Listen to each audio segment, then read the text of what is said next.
பொங்கல் பண்டிகையை முன்னிட்டு சென்னையிலிருந்து 4682 சிறப்பு அரசு பேருந்துகள் இயக்கப்படும் என்று முதலமைச்சர் ஜெயலலிதா அறிவித்துள்ளார்.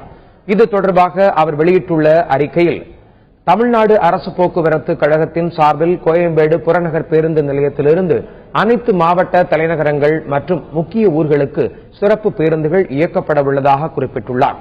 இதன்படி வருகிற 9ஆம் தேதியிலிருந்து 14ஆம் தேதி வரை மொத்தம் 4682 சிறப்பு பேருந்துகள் இயக்கப்பட உள்ளதாக முதலமைச்சர் ஜெயலலிதா அறிவித்துள்ளார்.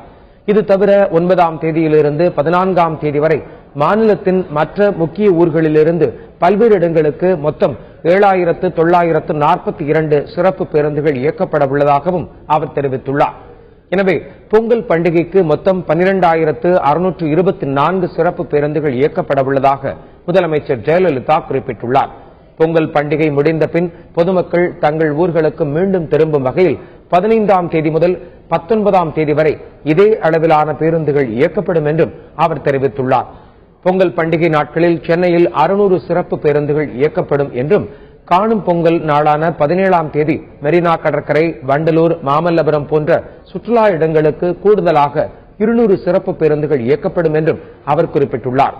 பொதுமக்களின் வசதிக்காக சென்னை கோயம்பேடு பேருந்து நிலையத்தில் 25 சிறப்பு முன்பதிவு மையங்கள் ஏற்படுத்தப்படும் என்றும் முதலமைச்சர் ஜெயலலிதா அறிவித்துள்ளார்.